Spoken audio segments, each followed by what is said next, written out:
third.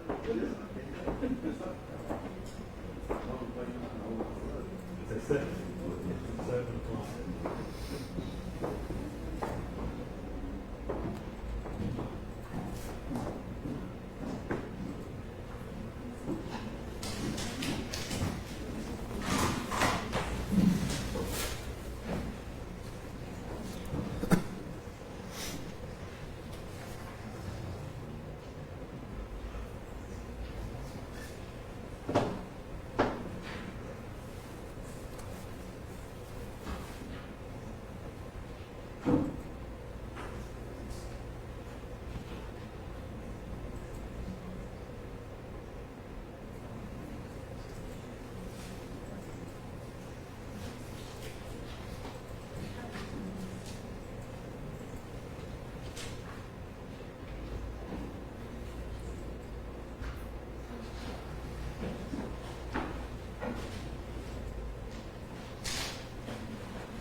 thing.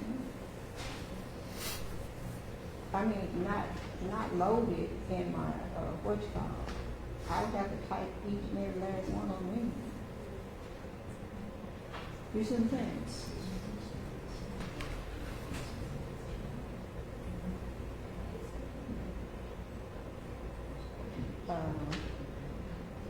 I did all the attorney stuff, so.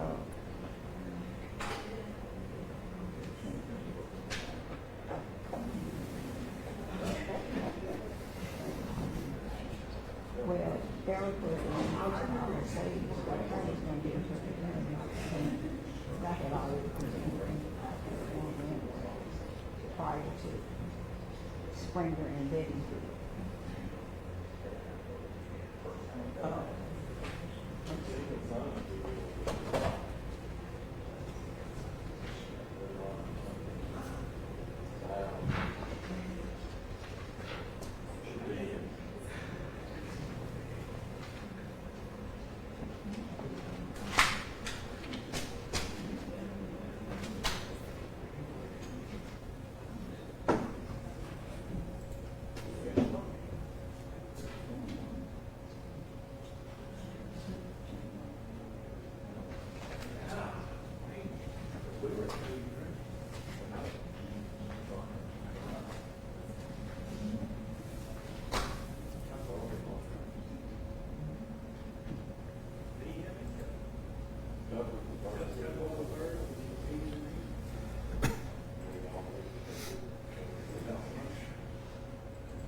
That was more than the. That was more than the.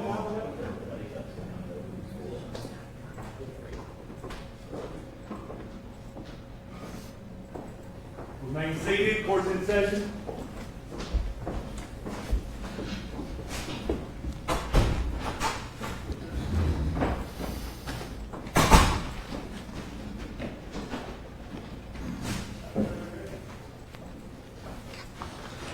All right, we need to get Mr.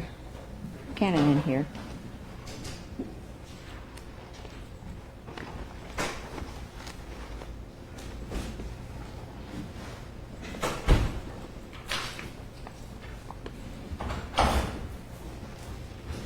All right, the issue is about whether or not Ms. Burgess told Mr.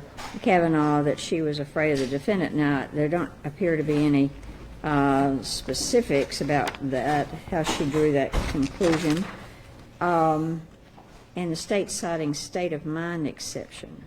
And I've read both the Cartmel case, or I've read Smith again, I've read about 4 or 5 other cases. I'm going to rule that it's not admissible under the state of mind exception. But just so you'll know, Mr. Todd, the Cartmel case misstates what Smith said. But be that as it may, I'm not going to allow you to go into that, okay? All right. Okay, so are we ready for anything else we need to bring up before we bring the jury back in? Okay, all right. Let's bring the jury in.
right, if the record reflect the jury is back in the courtroom, and thank you for your patience. All right, continue on, General, where you were.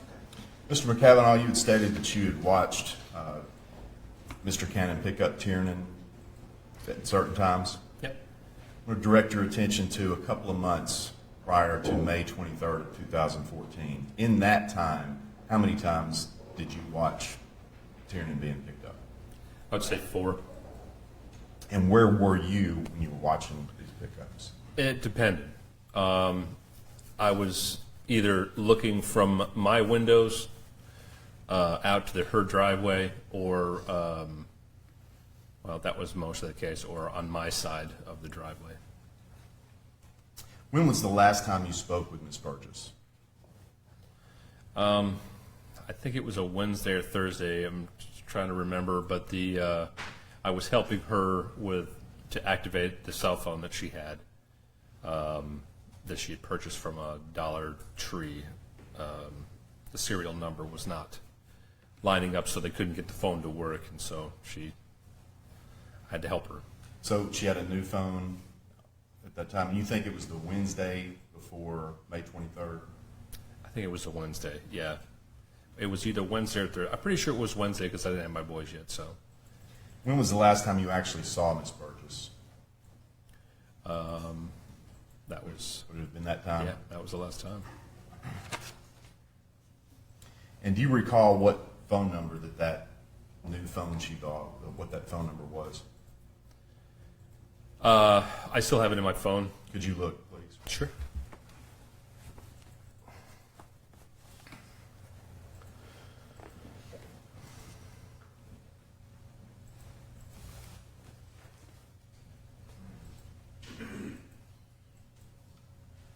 It was 615-481-7742. Thank you. I'm going to ask you to describe your side of the duplex a little bit. How does your driveway connect to your residence, or your residence at that time? Okay, from the street, my driveway was on the left of the house, or the duplex. It went straight up, and it also curved around the back, which is where I usually park my car. Okay. And when you park your vehicle in that location around back, what's it facing?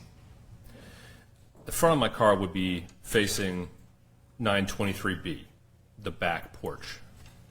And that would be Ms. Burgess's That's correct. half of the residence. Now I want to direct your attention to that following day, Saturday, May 24th. You recall that date? I do. 2014? And what were you doing that day? What was going on? Well, I was working. A friend of mine was coming in town.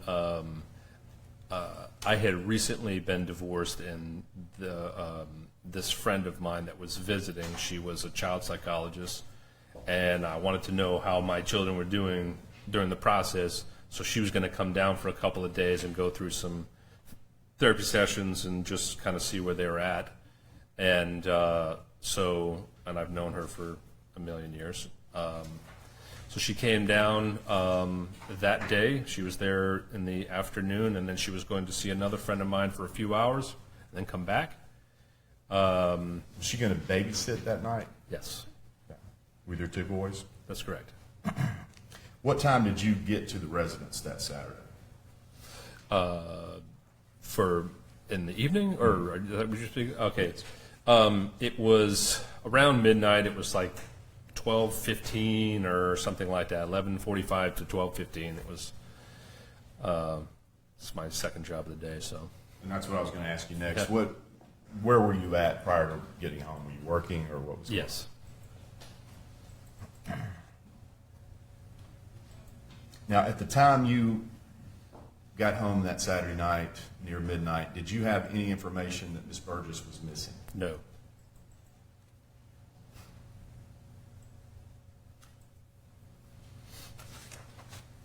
When you parked your vehicle, did you park it in the normal fashion that you've described? Yes.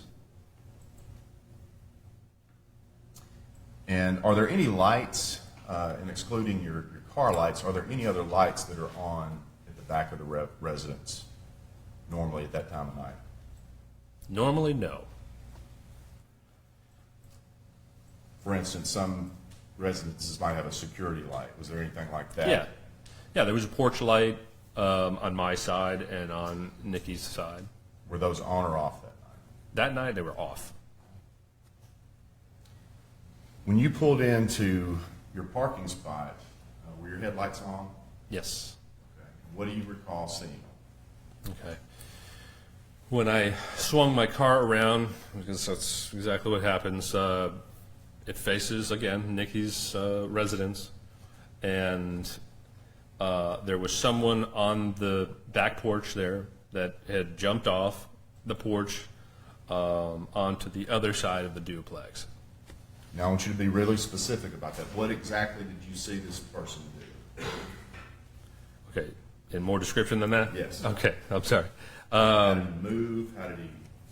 Very specific. Yeah, it was, my lights came around, and then he very quickly jumped off the side and went to the other side, and strange. At that point, did you have any opportunity to see his face or anything like No. that? And was he moving slowly or quickly? Quickly. Did you see anyone else at that time on that porch area? No, the door had shut, but no, I did not see anyone else. Did you know at that point, was that person a male or female? Male. How could you tell it was male? The structure, it was obviously a male. Now, how long did it take you to get from your vehicle, I'm assuming you were going to go into your house, how long did that take? Well, I usually have a routine of gathering my stuff because I have two jobs. I have always a change of clothes, and I always have either something I bought or what have you. At the time, I smoked cigarettes, so I wanted to make sure I had my pack of smokes and everything else. So it's usually around 5 minutes. I pop the trunk, I do the whole, routine, and yeah, it's about 5 minutes it takes. And to your recollection, is that what happened that night? Yeah. Are your headlights the type of lights that automatically turn off when you park, or do you have to manually turn them on? They automatic. It's that timer, that they stay on for X amount of, seconds and shut off. While you were in your vehicle gathering things, did you notice any other activity in that back porch area? No. When you got out of your car, or did you get out of your car? Mm-hmm. And were you going to go into your residence? Yes. Was there a point between the time you got out of your car before you got to your residence that you noticed anything else in that area? Yeah. As soon as I had all my stuff gathered, again, my light is off, my porch light, and I go to put my keys in the door, and I look to my left, and there's a person standing there with a cigarette. Cherry lights up. I see the face, some earrings, and as I'm trying to put this, open the door and stuff, I'm trying to think, well, who the heck would be there at this hour, But so I went inside. Now, the way you were able to see his face, is that because of the cigarette? That's correct. And when you say the cherry lit up on the cigarette, is that because he was inhaling? Yeah. Okay. What else could you see about him descriptively at that time? Black clothes. He had a black hat on, thin, about my height. Could you tell what race he was? Yeah, he's white. And I think you mentioned, did you notice any piercings? Yes. And This where- is the side of the face that I saw because he was smoking this way And where were the piercings? in the ear. In the ear. Did you notice what type shoes he was wearing? I didn't pay attention to that. And I think you said, did you say he was thin? Yeah. You said he had a hat on. Correct. Could you tell anything about his hair with the hat? Yeah, there was some coming out the back, but that's about it. Did you think that was unusual at that time? Yes.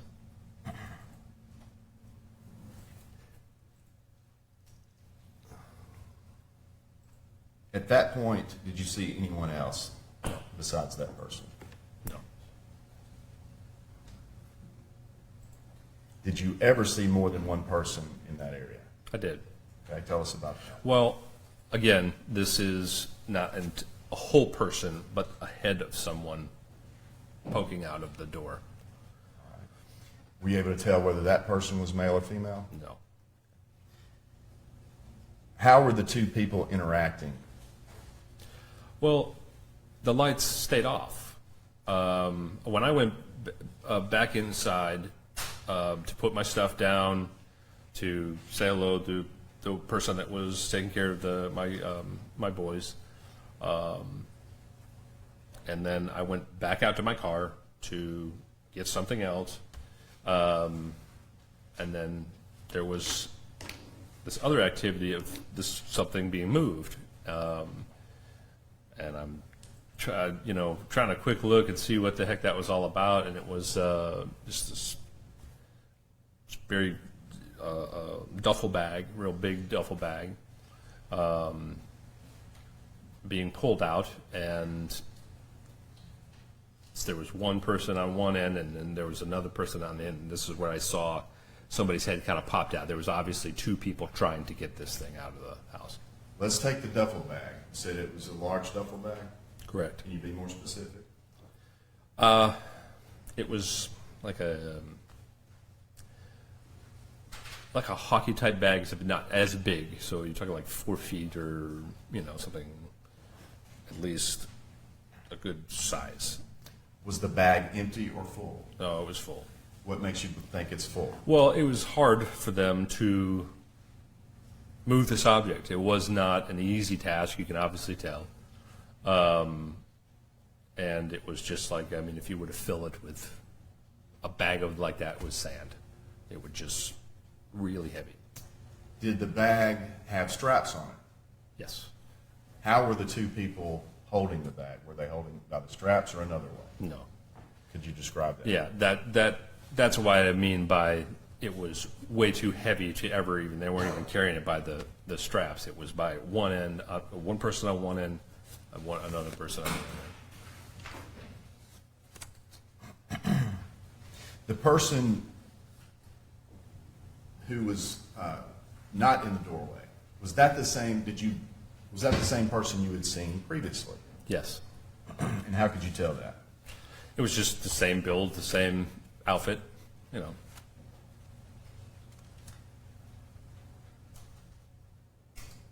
You said you'd gone in to your residence, and then you came back out. And Correct. That's when you saw the activity of carrying the Correct. bag out. Where exactly were you at your residence in that porch area or driveway area when you saw this? Okay. I was on the driver's side of my car, and that would be facing this wooded area, and then the right side of my car faced the duplex. And you were at your car because you said you forgot something? Getting something else. Could have been, who knows.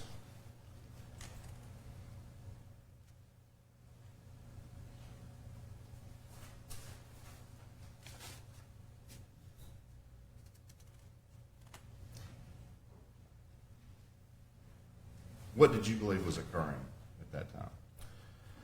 Well, we had been talking about, the fact that she's going to end up, she was trying to decide what to do because the lease was coming up, and she wanted to know, what am I going to do at this point? And she reconciled things with her dad, and so she was deciding. Well, without telling me what Ms. Burgess was Yeah. telling you, what did you believe was occurring at her residence? Oh, that stuff was being moved out of the house with the lights out. If that makes any sense. And had you ever seen anything like that happen before? No. When you got whatever it was out of your car, did you go back in your residence? Yes. And then was there another time where you left the residence again? No. Because I got into the conversation with a friend of mine that was, we were talking about the results of the test that she was doing with my boys, and so we got into that conversation, and I didn't end up going out. I wanted to, if she was seriously moving, I was going to, I was like, maybe I should help, and but then we just got caught up in the conversation. When you say we, the person, the babysitter. Correct. Now, when did you first learn that Nicole Burgess was missing? Sunday. I think it was 24. The next day? Yeah. Yeah. Would that have been Sunday, May the 25th, 2014? Yes. My roommate, Jason Williams, called me and asked me, have you seen Nikki? I go, what do you mean? And her current boyfriend at the time was looking for her at my door, and Jason was the only one home. So, Was there a time where you spoke with police after that? well, yeah. Once that this whole when I found out that she was missing, boom, I went into action. I'm like, what do you, So I got home. And we were trying to peek in her house to see, is her dog's there because her car's there. Now, which day are you talking about, if you recall? Which day? Yes. That was you were looking- Sunday. Okay. Yeah. Now, at this point, I didn't know her boyfriend, but, I'd never met him before. But anyways, we ended up getting his number, and then we ended up talking back and forth, and that's when we, decided we're going to call the police, just because it was not in her character at all. Her car's there, her dogs are loose in the house. None of it made any sense. So that's when we called the police. I think Stevie's the one, her friend's the one that actually called the police, and so we waited there for them, and then they ended up showing up. So When the police got there, did you tell them what you had seen the night before? no, that wasn't even on my mind at that point. It was just like this bizarre scenario we have going here, because way out of character. At what point were you able to speak with the police and tell them about what you had seen? That's when, when the cavalry came, when it was after the 24-hour period, or missing persons or whatever, and she was supposed to show up at a couple of different events or whatever, and she didn't. That's when the detectives and things came, and that's when I started to speak to them. Was there a time where they allowed you to enter the residence? Yes. Okay. You remember which day that occurred on? Yeah, that was that Sunday. It was kind of bizarre because, one, I was concerned about the dogs, as she would too. And Stevie was concerned about it, so I said, okay, when the police officers get there, we'll, find out about that.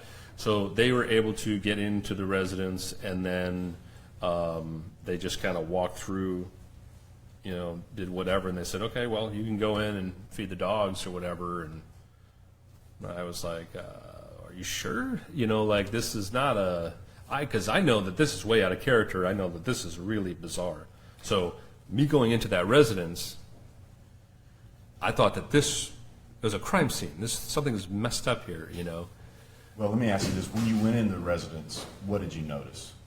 Yeah, things were in disarray. There was dog crap everywhere. This is not the way he kept her home. But obviously, because she was missing, she was not able to take him out or whatever. And it was everywhere, so I'm like, this is nuts. I didn't know what to do at that point because, do I clean up the mess or whatever? But at this point, I'm like, all right, let's just feed the dogs at least, and then shut the door and wait for the 24-hour period or whatever. And is that what you did? That's Just what I fed did. the dogs? Yep. Were you in the kitchen area of the residence at any Yeah. point? Did you notice anything unusual in the kitchen? I did. What did you notice? One of the jobs I have is I clean homes, and we've talked about this quite a few times together, and she related to, she's allergic to bleach, so she can't have bleach ever. And to the left of the door was a bottle of bleach with the cap open. And she didn't keep bleach. She didn't keep bleach in the house. So I'm like, that is really strange. And then I was on the phone with Stevie, and she was asking about if there's anything missing, because that's when I ended up talking with Stevie about something being pulled out or taken out or whatever, and nothing was visibly missing from, I remember. Was there television still there? Yeah. Her appliances were still there? Yeah. You didn't notice, and you had been in her residence before, Yes. multiple occasions. Yeah.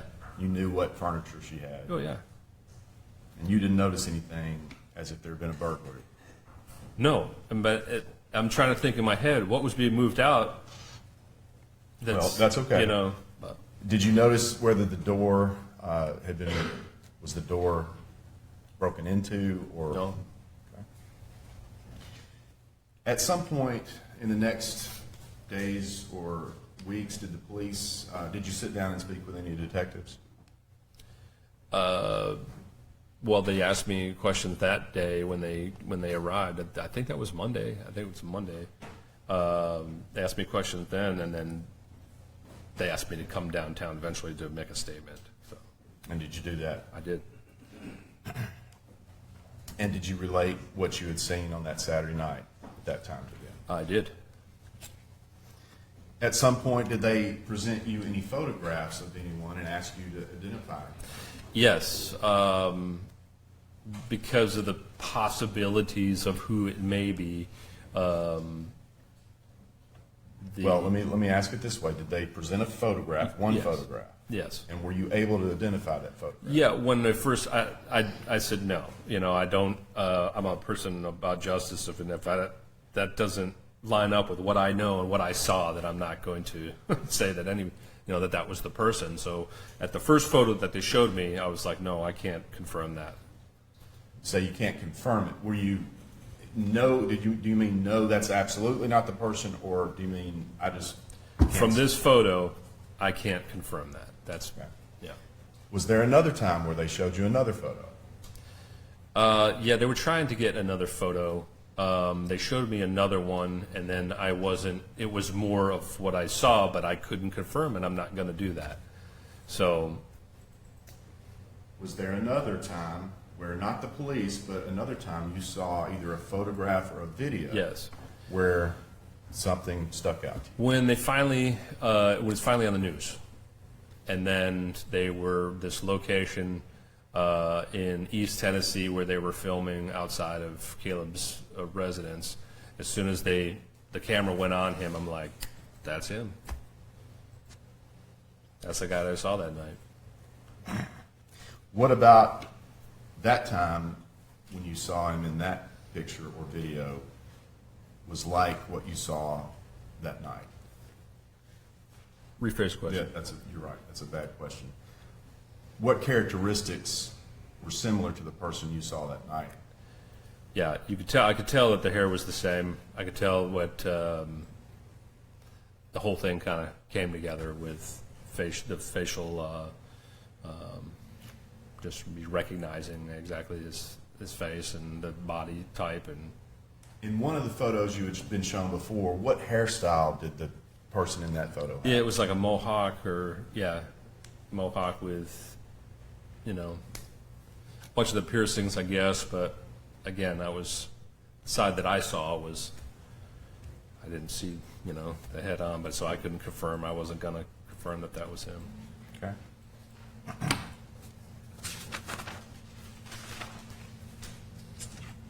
I'd like to show you some photographs, Mr. McCavan. Yep.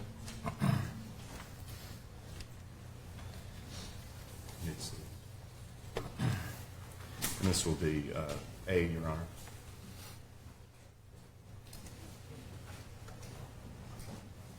Can you tell me what that is? That's 923 Oakville. Okay, and which side is which? Okay, the left side is mine. And you can point and touch the screen. Okay, great. The left side is mine, and the right side is Nikki's. And actually touch the screen. Okay, left side me, Okay? right side Nikki. Okay, the left side would be 923A, Correct. and the right side 923B.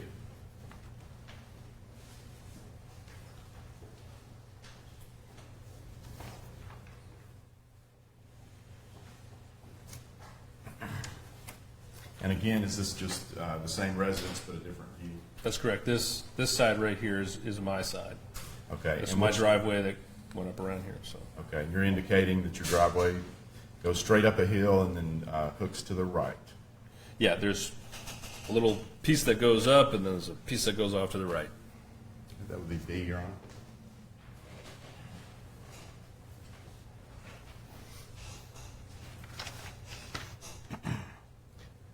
And what is pictured in this photograph?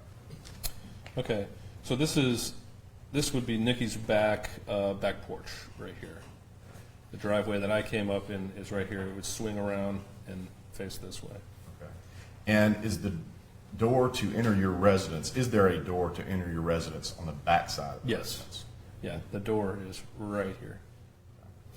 And again, if you could put where you parked your car.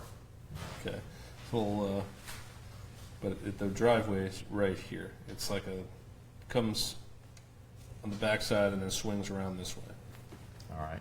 And I'm actually going to hand you the photograph, and I'd like you to put, I guess maybe draw a little car where your car was parked. Draw a car there. Is a I box gotcha. or square shape.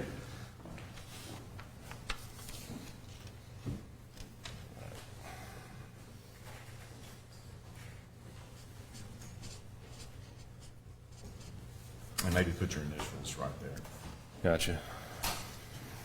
And while you're at it, can you put on there where you first saw the person you described who Okay. jumped off that area? And I guess put a little stick mask. Yeah. All right. If I could have that photo back.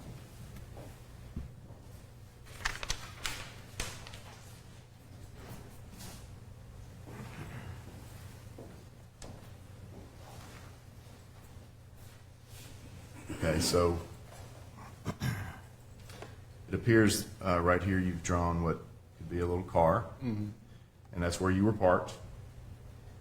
And when you saw this person, and when you pulled in, you drew a stick man on the step. Yeah. And where did that person go when you pulled in? He jumped off this and went around.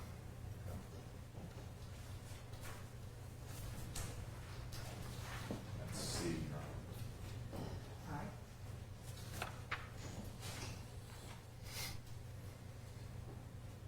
And does this appear to be a little closer view of your driveway? Yeah, this is on her porch, and then this is the driveway area that I park. What would you estimate the distance would be between where your car was parked and her step where you saw the person jump from the step? It's like 20 feet.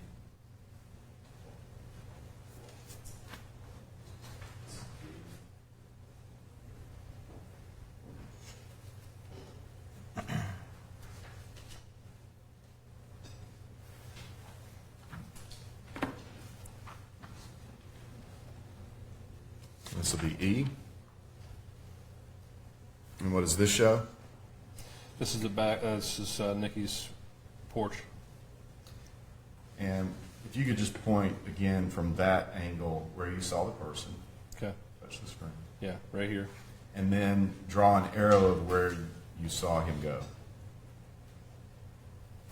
Now, would your vision have been obscured once the person got past that corner? Yeah, yeah. From where I was, as soon as they pass this, this corner right here, I can't see anything. Okay, and I would ask you to, again, place an X or a stick man on the step, and then draw the direction of where.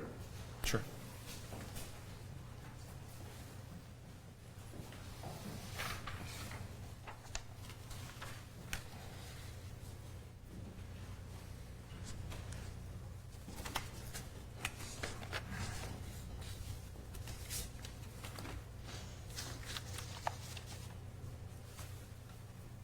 And if I could have that back.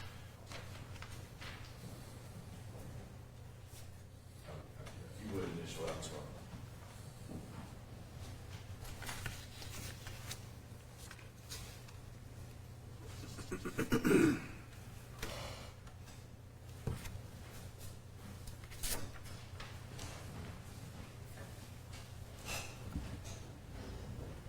And to show the jury, again, you've drawn a stick man and the direction you've indicated around her house. Yep. When you saw the activity where the bag was being pulled out of the door, was that person in the same location that you described before? Yeah, not on that step, but Okay, I'm gonna hand you up one more shot, or we'll do it this way first. Yeah. Could you point where the person was when you saw the? yeah, the door here was open, and he was pulling out from this door right So here. would he have been on the top step? at Top that time? step, sorry, yeah. And did you see him? Was he able to go down the steps with the bag to a degree? That they hadn't got it out the door after I had stopped viewing and went inside. They were struggling to get it out.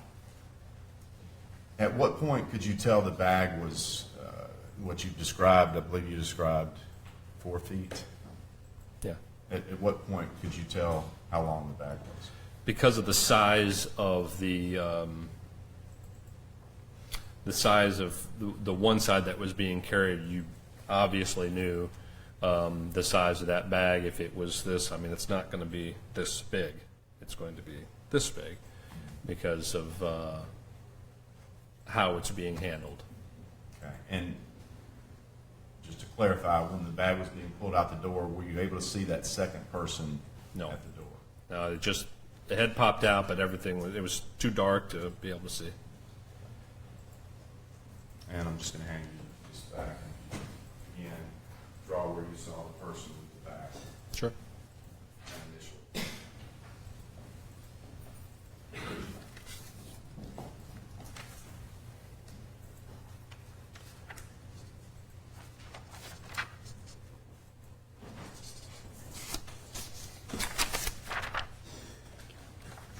Judge, the last photo before that was going to be E. I announced that. And this will be F.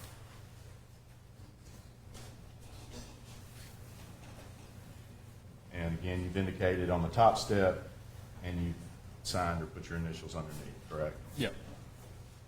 I'd like to make that the text.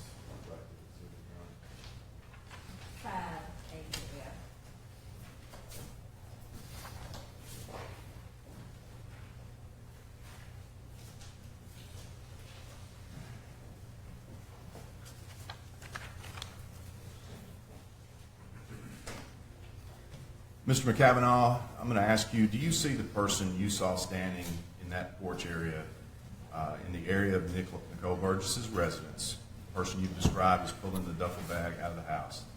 You see that person today? I do. And where could you point him out and tell me where he stands? It's right there. You say right there, you'd be more descriptive. With the plaid shirt, white and green shirt, and beard. Your Honor, for the record, I've asked that show that Mr. McCavanaugh has identified the defendant. And if I could have one moment.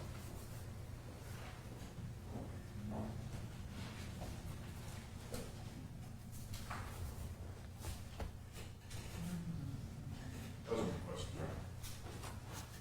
Ladies and gentlemen, I think this is time for us to go to lunch, and Mr. McKevin, I need you to sit there while we do it. Do not discuss this case, do not form an opinion, please leave your notebooks in your chair. We're going to take about 45 minutes for lunch, if you just go with Mr. Bills, and we'll have you right back in, we'll pick up where we left off.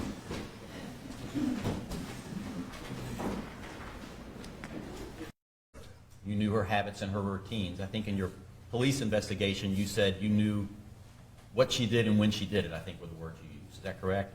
Yeah, she had routines, yeah. And you were, I guess, with her or took her to a place to get a new cell phone, Yes. and that was the Wednesday before she disappeared. Yes. And where did you get that? Where did you guys go? We went to Dollar Tree. The phone that she did have, she already did purchase it, but it wasn't working, so we went back to the Dollar Tree to either get another phone or an explanation on why it doesn't work. And Were you able to get the new phone working? no, So the phone number that you provided during your direct testimony, that phone never worked? it did work. She Did- just, yes, it did afterwards. She got it solved on her own. Oh, Yeah, how do you know that? because she texted me. Okay, so she texted you with that number, She said, "This is my new saying number." this was the new number. Correct. Did you know her old number? Yes. And you told the police, if I remember correctly, that you, in fact, took her to get this new phone, that she had a new phone. Correct. And you, okay, I'll just leave it at that. Sure. Did you have a sexual relationship with her? No, I did not. I understand you testified that she had a boyfriend at the time, correct? Correct. But you had never met him Right. until after she disappeared. No, I actually never met him. I still have not met him. I thought you testified that he came to the residence and you saw him at the residence. And That that's was- when you first met him. That was my roommate, Jason Ward Oh. Williams. Yeah, that's when Jason called me and said, "Hey, you know." You never met him. Correct. Did you see men come to her residence?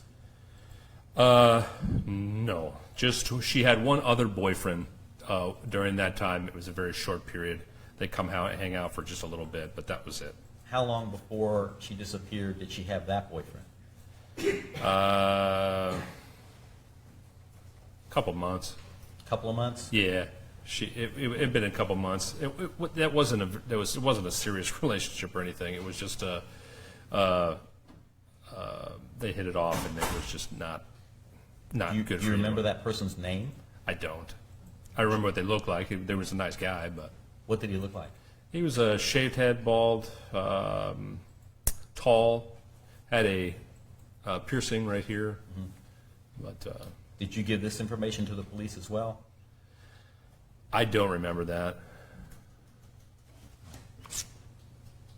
And so at the time she disappeared, you would describe yourself as close friends, correct? Yeah, yeah.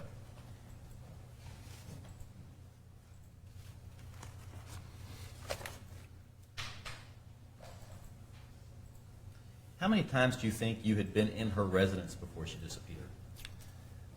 I'm not really sure. I mean, it would be maybe once a week. You know. Once a week for 6 months? Yeah, it's something. It wasn't very often because we enjoyed being outside.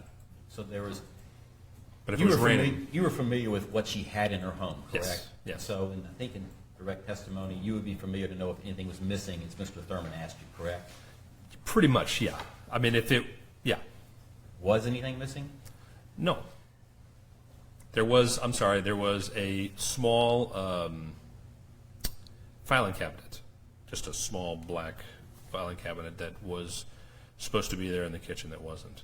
And you just remembered that it was supposed to be there and it wasn't? Or did somebody ask you about it? Well, somebody asked me about it while I was in there because I was going through the house going, I can't see anything missing. I was concerned if somebody had broken in and tried to steal something and maybe it hurt or whatever. And it was Stevie I was talking to on the phone, and she. You were, according to the police review, you were talking to Stevie on the phone as you walked through the house. Correct. Okay, and she asked you about the filing cabinet, and that's when you said, you know what, the filing cabinet's missing. Correct. Anything else that you noticed missing? Not missing. And you, in your testimony, or not testimony, in your statement to the police, you indicate that when you walked through, you looked for things. I think you, in Mr. Thurman's question, you looked for contact information from Mr. Cannon. Is that correct? Yeah, because that was what Stevie was asking to find some information or something that we can. I'm trying to remember all the details of what she was asking for, but I just kind of looked around, saw her smokes and light, and just very strange for all that stuff to actually just be there. You indicated in your police statement that you moved some things around. No, I tried not to move things around. So you don't recall telling the police in your recorded interview that you moved some things around, including something off the table by the bed? Oh, no, I lifted up, as I was on the phone, we were looking for something to be missing or whatever. I'm like, I don't know what this is, and you know, Okay. whatever. So that was it. It wasn't. That was the thing by the bed. Yeah, because I didn't want to touch anything. Okay. Yeah, And you indicated that you saw bleach, correct? correct. And in your testimony with Mr. Thurman questioning you, you said there was no way that she would have bleach in the house, correct? Yeah, well, she's allergic to it. My question is, to Mr. Thurman's question, you said there was no way she would have bleach in the house. Correct. And you were 100% positive about that. Correct. You are 100% certain today under oath that there's no way she would have bleach. Sustained, ask and answer. All right. In your recorded statement to the police, you said she had to be careful using bleach. Right. If she had to use it, then she would have to do precautions to do it, but she didn't want it in the house at all, so. Do you know what she used it for when she did use it? No, because she didn't ever tell me when she used it or ever had it with her. Well, how do you know she was allergic if she didn't tell you when she used it? Because I clean homes for a living, and the conversation came up with different products, and she said, oh, I can't be around bleach, I'm allergic to it. So that's how I learned that she was allergic to bleach. She used the statement, I can never have it in the house? No, I'm just saying that that's, That's something you came up with on your own. Objection, that's not what it said. It didn't come up. All right. Go on. Cross-examination, Judge, I'm allowed to ask this witness questions about what he said to the police and what he said. Mischaracterization of his testimony. Let me Ask the rephrase. question again. Did she say to you, I cannot have bleach in the house? no.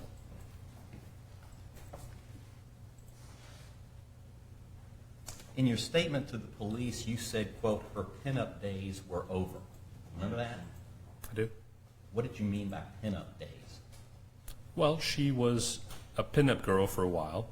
You know, the What whole, does that mean? I'm just, sure. for once, not trying to be argumentative. What do you mean by pinup girl? Okay, that's the that 50s look, the rockabilly. I don't know if you're familiar with any of that or whatever.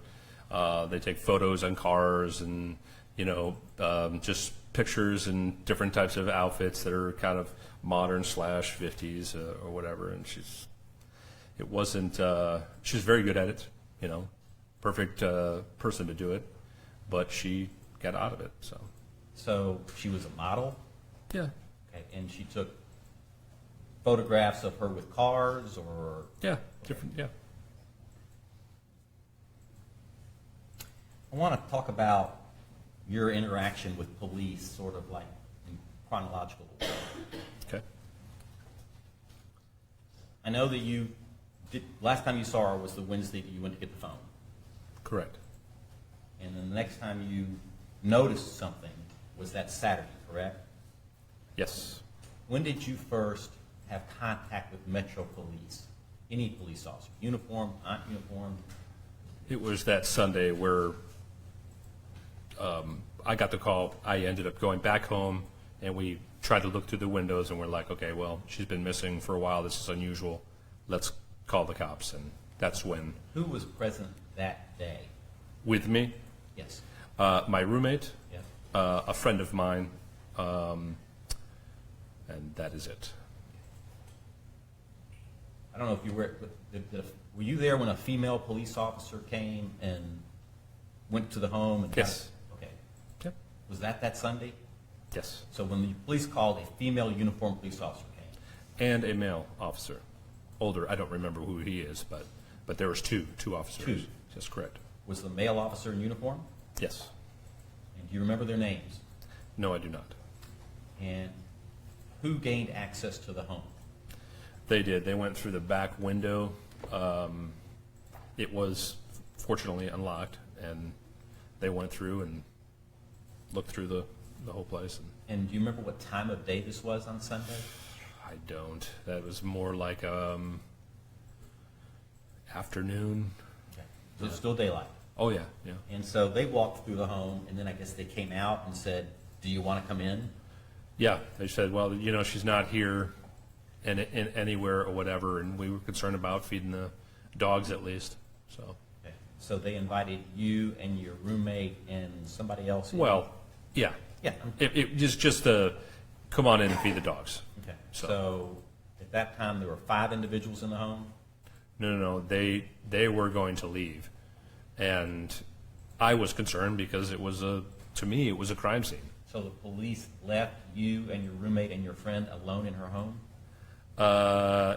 No, they stayed there for about another 15, 20 minutes or so, and then they took off after we shut the door. So Okay, so you guys shut the doors and locked them behind you? yeah, they just stayed in their cruisers right there in the driveway. So and they on were the not in street. the home when you guys were in the home? No, And you were in there for about 15 to 20 minutes? no, I wasn't in there. They were there for about 15 to 20 minutes longer.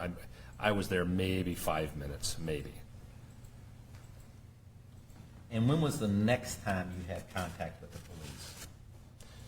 That would be the following day, Monday, right after after the 24-hour period, or however, I don't remember how many hours it is for a missing person to be filed, and they finally came. And who came that day and what time?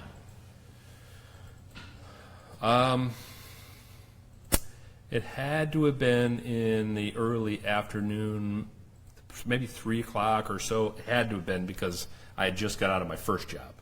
And so went straight there. The detectives were there. There was a van type unit, Okay. crime scene type. Crime scene, so Yeah, you may or may not, is that when they searched the home? correct. And did you speak to a Detective Akins on that day? I did. You know who I'm talking about when I say Detective Akins? Yes, sir. He's also the same detective that you went and sat down and had an interview with at the police station later. That's right. So we know who Mr. Akins is. We do. That's the first time you met him, was that Monday when they were processing, I'm going to use that word, processing the home. Is that correct? That is the first time, yeah. Okay. Now, I'm going to stop and back up Sure. to Saturday. Okay. You had a psychologist at your home? She's a child therapist. Okay, a therapist. Yeah, That's yeah. A therapist at your home, and you came home after work around 12, correct? Yes. And you drove up to the house, and you saw a person come down off the stairs, correct? Correct. You then gather your things, and you're heading in the house when you see them trying to move something out? No, when I gather my things and I go to my door, as I'm putting my key in, I'm looking off to the left, and there's someone standing there. The cherry of his cigarette lit up as he inhaled it, and I could see, the face and the shine of the earrings, and And you describe this person in your... Let me get it exactly if I can. sure.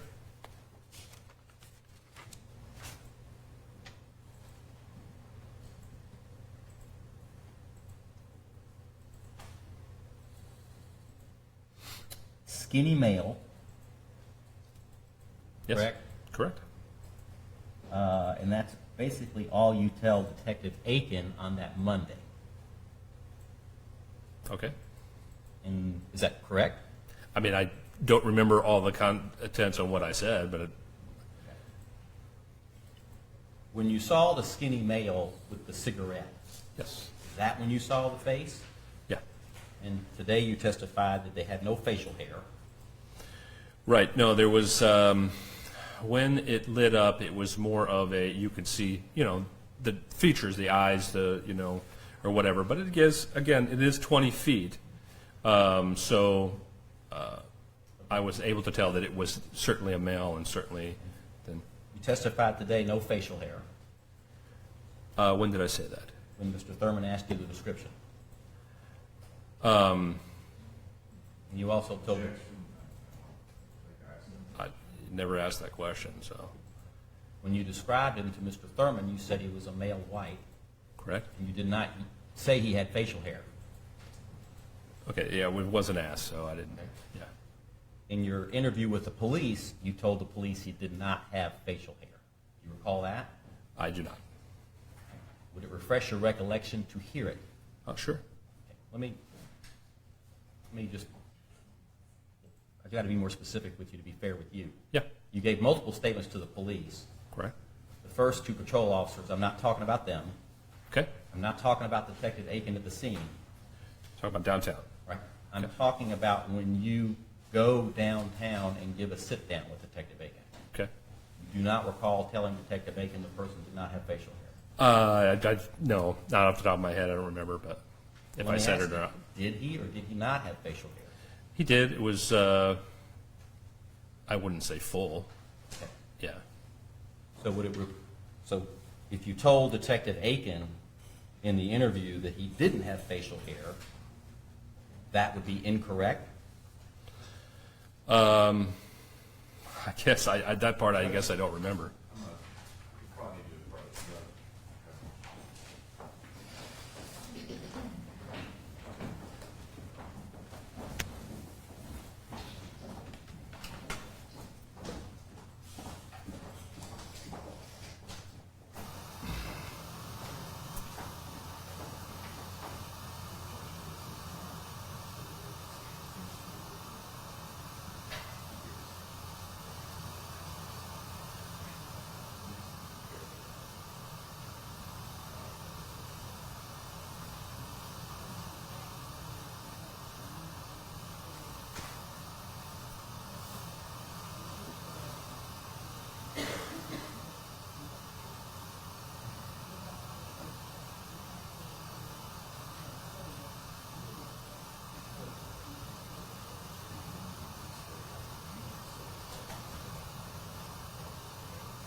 Mr. Kavanaugh, do you recall telling Detective Aiken at the Criminal Justice Center that the person you saw did not have facial hair?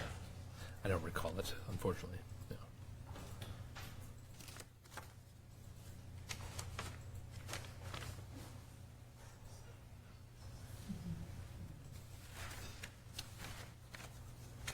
When you first saw the two patrol officers, I know I'm jumping back and forth and I'm sorry. When Yeah. you first saw the two patrol officers, you didn't mention anything to them about seeing individuals carrying anything out of the house? No. Why not? That wasn't on the forefront of my mind. Why wasn't it in the forefront of your mind? It just wasn't. It wasn't part of the, I wasn't putting two and two together at that point. You told the police that you thought she was skipping out on her rent. What I was thinking is because she was talking about what she was going to do with her lease, or where she was going to stay or whatever, and she was having some financial issues. So she was going, I don't know, and most likely she was going to go to Cookville.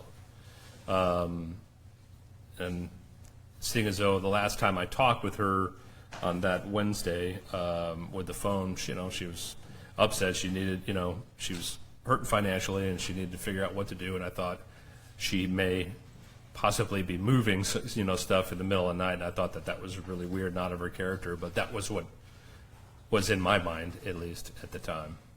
And so when she was going to, you thought she was going to Cookville?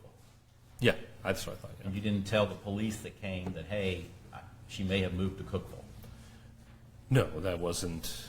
She would never just left everything. On the day that they come to process the home and Detective Aiken is there, No.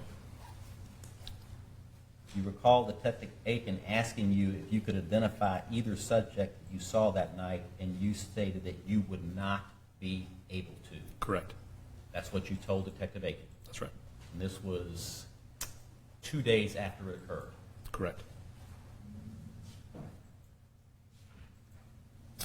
You recall Detective Aiken, then you stated to Detective Aiken, he knows the first suspect was a skinny male, but that's all you could describe. You recall telling that to Detective Aiken.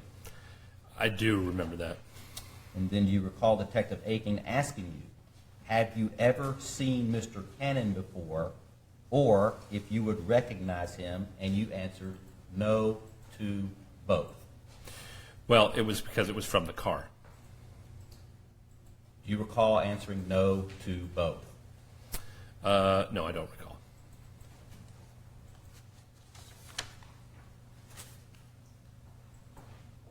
So if he asked you if you had seen Mr. Cannon before, you would have... Judge, I'm going to object again to the same objection I noted earlier without the actual. Ask your question, Mr. Todd. He asked you if you had seen Mr. Cannon before, and you said no. Right. Is that what you said to him? That's what I said.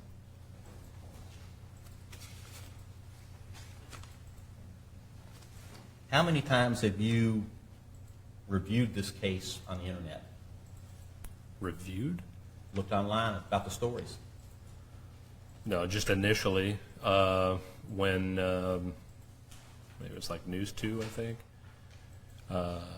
when it first initially hit that me and a few of our other friends were in a bit of, I would call Facebook contact or whatever, and we were just seeing.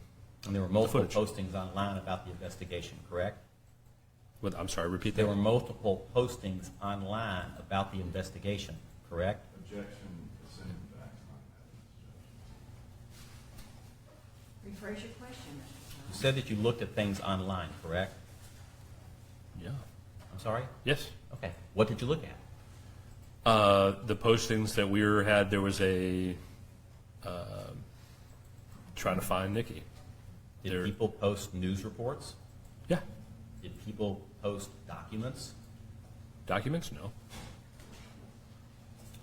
How did we evolve from you seeing two people carrying something black about this big out of the house Not that big. to two people carrying two duffel bags out of the house? There's nothing that big. You don't recall telling the police in your interview at the Criminal Justice Center that you saw two individuals carrying something black Correct. about this big. No, not that big. I wouldn't have said that big. So you deny saying that to the police. Well, the size that I said was around 4 feet long, about 1.5 feet tall. So I wouldn't have said what you just described. You didn't describe it as a duffel bag to any police officer, whether it be Detective Aiken on that Monday or Detective Aiken at the interview. Did you? A bag? Yeah. So you said it was a bag. Well, sure. So in your interview, you told Detective Aiken it was a bag. From what I recall, yes. In your juvenile court testimony under oath, you said that it was 2 bags. Yeah, there was. Try to remember all of that. That's the part. I had the one big bag was the one that I remember, and I'm a little fuzzy on the second one, so because of the way the angle was. But. You testified under oath there was 2, but you're fuzzy on the second one. Can you Well, in other clarify? words, it's been a while since then. The one that I do absolutely know and remember is the one I described. And you described that as 1.5 by 3.5 feet in juvenile court. 4 feet, yeah, something like that. Yeah, 3.5 to 4. That sounds right? That's correct.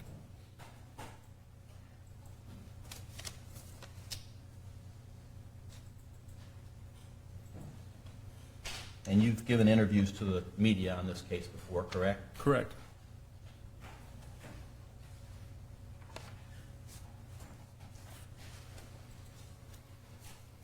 You recall testifying at a hearing in juvenile court regarding the custody of Tiernan Cannon, correct? Yes. and you recall Caleb Cannon was present in the courtroom, correct? Correct. Sitting about 6 feet from you. Correct. And you were questioned at that time by multiple attorneys, Rachel Thomas being one, correct? Remember her? Yes, I do. Remember Isabel Mamus with the Department of Children's Services? Yes. Did you meet with them regarding your testimony in juvenile court prior to testifying? Did I meet with them? I do. No. On the phone, yes. And you knew why the hearing was taking place, correct? It was I did, about children's yes. custody. And at that hearing, you testified about the individuals taking something out of the home, correct? Correct. You didn't identify Mr. Cannon at that hearing, did you? I was not asked to. So nobody bothered to ask you, No. and you didn't say that was him? You have to answer out loud. No. So when all these attorneys are questioning you about the description of this individual, you say he's a male, white, skinny, with hair and wearing a hat, correct? Correct. You don't say, that's him. Correct. Why not? Because that was not asked. And that's what I'm supposed to do, is answer when I'm asked. You testified under Mr. Thurman's questioning that you recognized Mr. Cannon on television, correct? Correct. And that's when the news was covering the search of his home, I believe, in Knox County. Is that correct? Yes, that is. And you testified to Mr. Thurman's question that you recognized him at that point because of the hair Yeah, the structure, body structure. and the body structure. And he was wearing a hat when you saw him coming out of the home, correct? Yeah. Was he wearing a hat in the Knoxville news clip? No.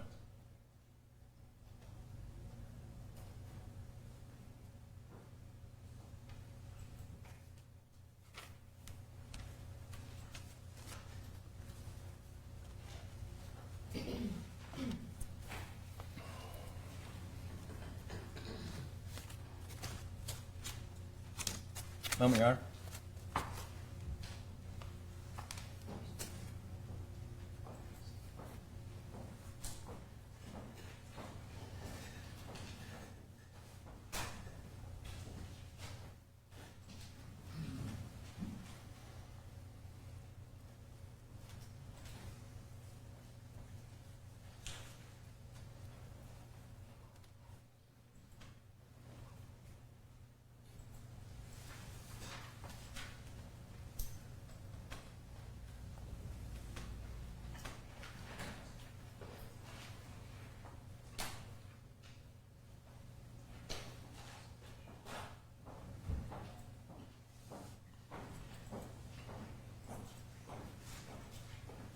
Mr. Cavanaugh, to be clear, it's your belief you told the police that what you saw coming out were duffel bags, correct?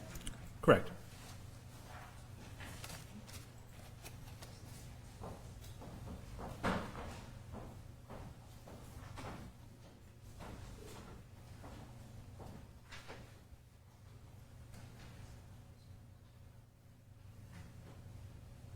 One more question. Yes, sir.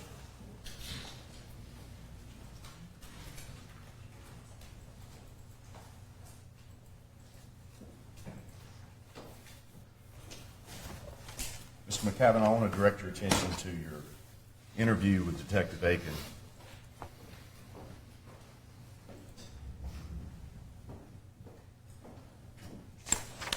And I show that that occurred on June 16th, 2014. Does that sound correct?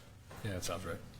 And in that interview, Detective Aiken asked you about what time you got home. You told him 12:15 Sunday morning. You recall saying that? I do. He asked you what you saw or how you arrived, and you said, I drove up into the parking spot behind the duplex. Recall that? Mm-hmm. My lights were shining in the direction of her back door, correct? Mm-hmm. The subject turned his body towards the other side, jumped off first step of the porch, and went around the building. Correct. You recall saying all that? Mm-hmm. Detective Aiken asked you, was he turning towards or away? You said he was turning to avoid. Right. You also told him at that point you didn't know who that was. You told him that you were going into your house. You told him that you thought she may have been trying to move that night. Yeah. And that you thought that might be a crappy move, is what you Yeah. said. You told Detective Aiken you locked eyes with this guy, cigarette lit up his face, piercings there, looked long enough to see that much of something black. You recall saying that? Yeah.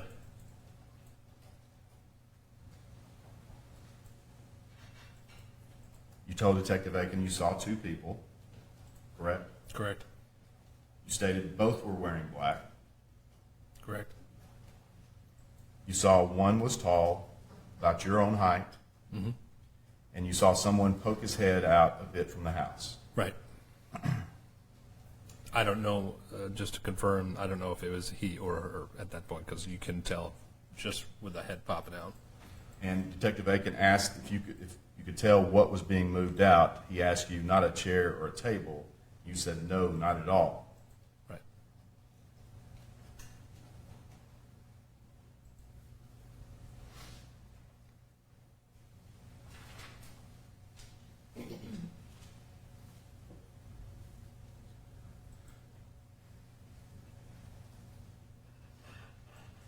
You told him that you were in your car about 3 to 5 minutes, correct? Correct. You told him that you could tell they were trying to figure out how to carry an object. Yeah. You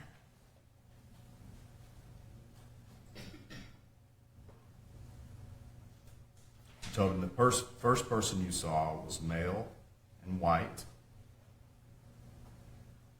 You told him the other person you assumed was a man because he was shorter than the other guy. Yeah. Because of the way that you have to go up a little bit, to get into the house, and they were shorter than the male. Detective Aiken asked you more about what piercings you saw. You said stainless steel on the right ear. Do you remember telling him that? Yeah. He asked you about the hat. You stated he definitely had a hat on, hair sticking out the back. Correct. Mr. Todd asked you a lot about the facial hair. Detective Aiken asked you about that. You recall first stating there was no facial hair. I think I remember doing that, but it was. Well, you Yeah, remember yeah, that. it's fine. Then do you remember Detective Aiken attempting to clarify that, and he said no significant facial hair? Right. Did you say it could have been short? Yeah.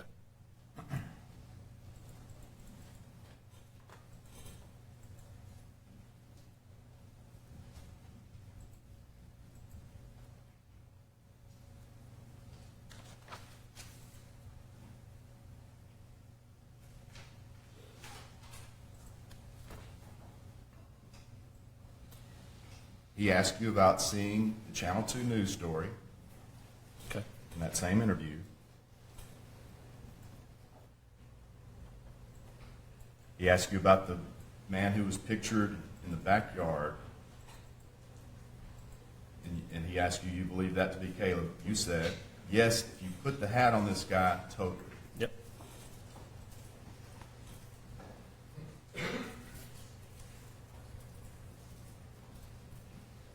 Further asked you about his description. You said it was the total, well, about that description and the Channel 2 news story, you said it was the total body structure. The hair was the only thing I didn't think I saw. Remember saying that? Yeah, there's probably because of the hat. Then you also, as Mr. Todd referenced, you testified in the juvenile court proceeding, and that was in July of 2015, July 22nd, 2015. Does that sound about right? Sure. In that hearing, and let me back up just a minute. You had already identified Mr. Cannon to Detective Aiken before this hearing where you weren't asked about it. Correct. You were asked to estimate the height or build of the person you saw. Remember that? I do. And you said thin, black clothes, hat on. Yep.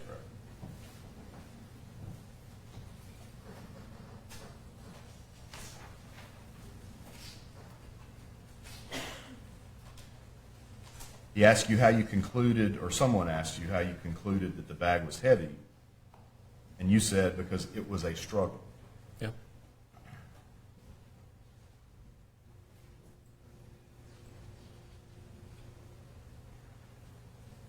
You were asked if you could determine the height and weight and build of the second person, and you said no, not of the second person. Correct. You were asked to describe the duffel bag at that hearing. You stated it was not as big as a hockey bag, but large. Is that correct? That's correct. You said 3.5 to 4 feet long. Correct. You said about 1.5 feet high. Correct. One moment, John.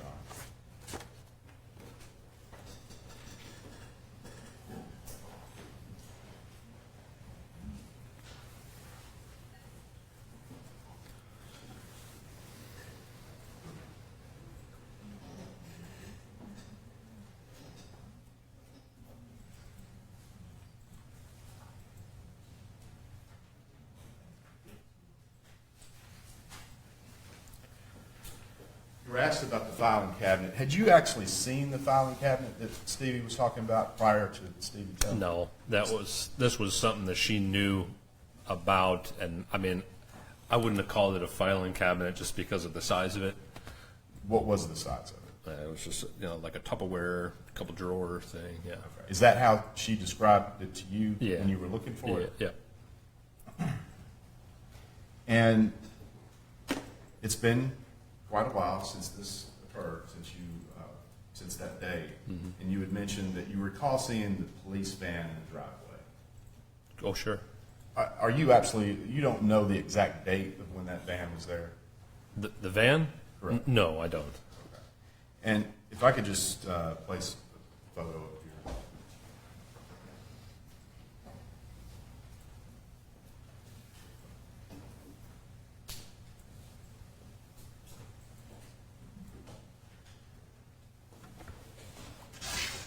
Where's the envelope?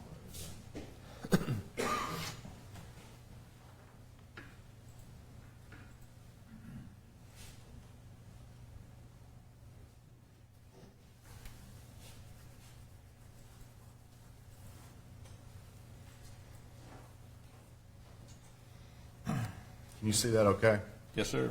And does that look familiar? Sure. Does that appear to be the police van that you remember? Yes.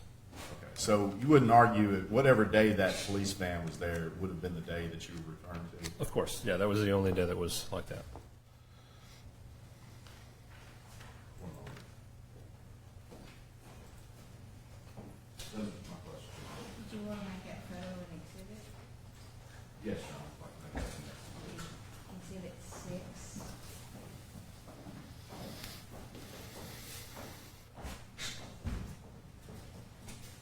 Mr. Kavanaugh, you recall the telling Detective Aiken in the interview room at the police station that, quote, "This wasn't a guy with a beard," end quote. I do, actually. That's what you said.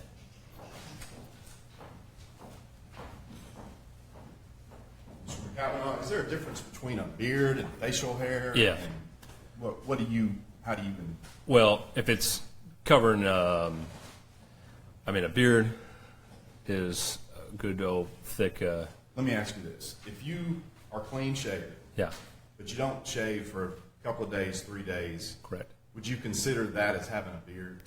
No, I would say that you are thinking about getting one. How would you, what phrase? Short, just short hair on the Would you use face. the phrase facial hair? Yeah, oh yeah.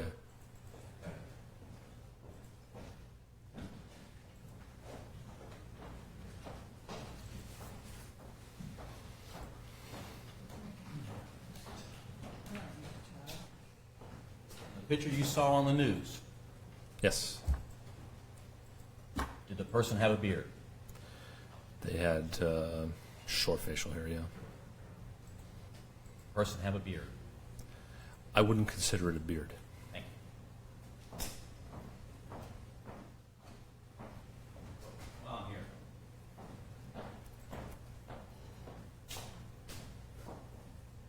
He have a beard? No, he had almost a beard. Does he have a beard today? Yes. Okay.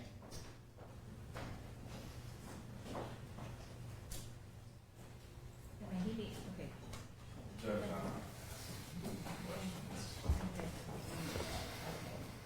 May he be excused? No, ma'am, he needs to remain under subpoena. Okay, Mr., we need to know who you are. Just do not discuss your testimony with anyone or allow anyone to discuss it with you. So just need to remain under subpoena, all right? Yes, ma'am.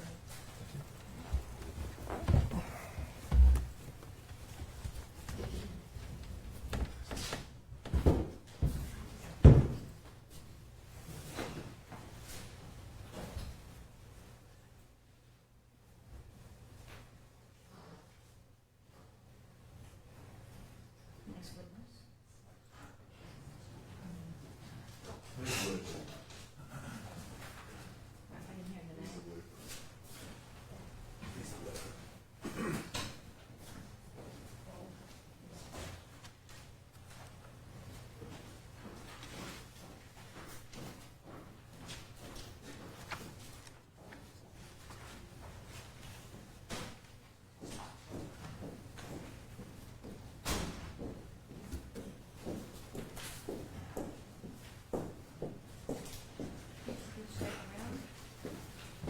Raise your right hand and swear. Do you solemnly swear or affirm the testimony about to give today is correct? I do. Good afternoon, ma'am. Would you state your name and spell your last name, please? My name is Lisa Whitaker, Whitaker, Where are you employed? with the Metropolitan Nashville Police Department's Crime Lab. And you work for the crime lab. What is your title? What would you call yourself? I'm a forensic scientist firearms examiner. Okay. And as of May and June of 2014, what were you at that time? I was a crime scene technician with the Metropolitan Nashville Police Department. Can you describe, what does a crime scene technician do? In general, a crime scene technician responds to crime scenes and other locations. We document the evidence as it's found, document the scene as it's found, and then collect and preserve the evidence there. Now, what's the difference between you and a regular police officer? I was a civilian crime scene technician, meaning I was not a sworn police officer. As far as crime scene processing went, we did the same job. We just had different categories of employment. And did you have to go through some training to be a crime scene technician? Yes, we had an intensive on-the-job training course. It lasted approximately 4 months, and then I had mentors basically for another 2 months until I was able to work on my own. Prior to working at Metro Police in that capacity, did you work for the TBI? I did. For a year and a half before Metro, I worked as a forensic technician in the drug chemistry section at TBI. So back to your training as a crime scene technician, did you receive training in the collection of DNA evidence? Yes, we did. Okay. Did you receive training in the collection of latent fingerprint evidence? Yes, I did. Have you received training in the collection of trace evidence? Yes. And what is trace evidence?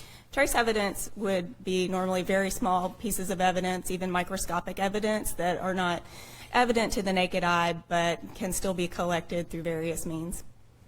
Have you received training in how to test for the presence of blood in the collection of that type of evidence? Yes, we did receive training on presumptive blood testing. Now, if you can distinguish a little bit about the difference between collection and actual analysis. As a crime scene technician, I was responsible for collecting evidence, meaning I would swab for maybe DNA or blood evidence. I would collect physical evidence, items that I could see. I would vacuum for trace evidence in vehicles, that sort of thing. And my responsibility was to only collect it and package it properly and then submit it onto the property section. Analysis of those items would be done usually in a crime lab, at that time probably a TBI lab. And scientists there would be able to tell exactly what the substances were. If there was a DNA analysis, that would be their job. A latent print examiner would make an identification of the latent prints. I was just collecting. Right. And during that time when you were employed in that capacity, did you have to attend continuing continuing education on those kinds of things? Yes, I was a certified crime scene investigator, and part of that means that you have to have continuing education to renew your certification. So we were constantly in some sort of training. Okay, and directing your attention back to May of 2014 and June of 2014, did you receive a request to assist in the processing of a yellow 2003 Volkswagen G20? Yes, I did. And do you know when that request was made? We received that request on May 29th of 2014. And who requested that? Detective Kevin Aiken. And in that request, does he list the things that he wants you to do? Yes, he marked fingerprints, trace evidence, and vacuuming, and also DNA and swabs. Okay. And jumping ahead a little bit, did you process that vehicle? Yes, I did. And did you have someone assisting you process that vehicle? Yes, Officer Linville from the crime scene unit. We worked together on the vehicle. Okay. And has he essentially had, at that time, did he have essentially the same training that you had? Yes. Now, do you know, does that request indicate who that vehicle belonged to?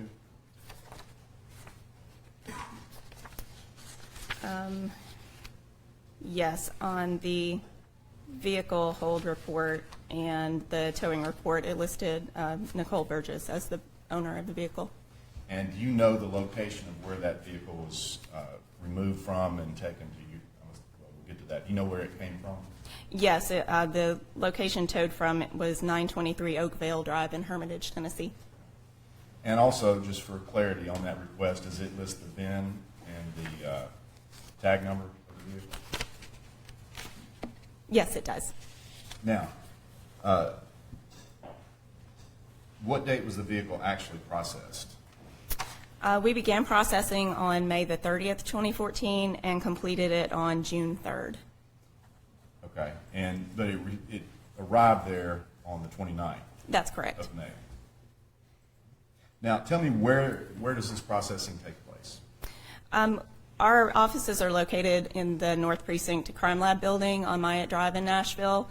And in that building, we have 3 vehicle bays where we processed vehicles. This one was towed into bay number 1 in our building. Okay. Tell me about that facility. Is it a secure facility? Yes, it is. In other words, when you get off work, or does the place close during the day? No, it's always open. Is it always staffed? Yes, they're staffed 24/7 in the crime scene unit. Now, in terms of your job processing that vehicle, what was the first thing that you did? The first thing we did was visually examine the vehicle, just walk around it, see what we saw. At the time, the vehicle was locked, so after the visual exam, other processing began. Now, on the visual exam, did you notice anything significant that you would have noted? No, I did not. Okay. And do you know how the vehicle was opened? Not specifically. Normally we had a coworker with a lockout kit, or we would call Pop-A-Lock if we needed to, but I did not note how it was opened in this case. Okay. After the visual inspection, what did you do? I took swabs on the exterior door handles in case there was some touch DNA or other material on there to capture. Now, we're talking about DNA evidence. Yes. And so the instrument you used to collect that is a swab? Yes, it's basically a cotton Q-tip. They're packaged as a pair, and I would use one pair in each location that I swabbed. Okay. Do you recall which areas of the vehicle you did that on? I did the underside of each of the 4 door handles, and then also on the underside of the hatchback door handle. Do you recall if you did the steering wheel and the gear shift?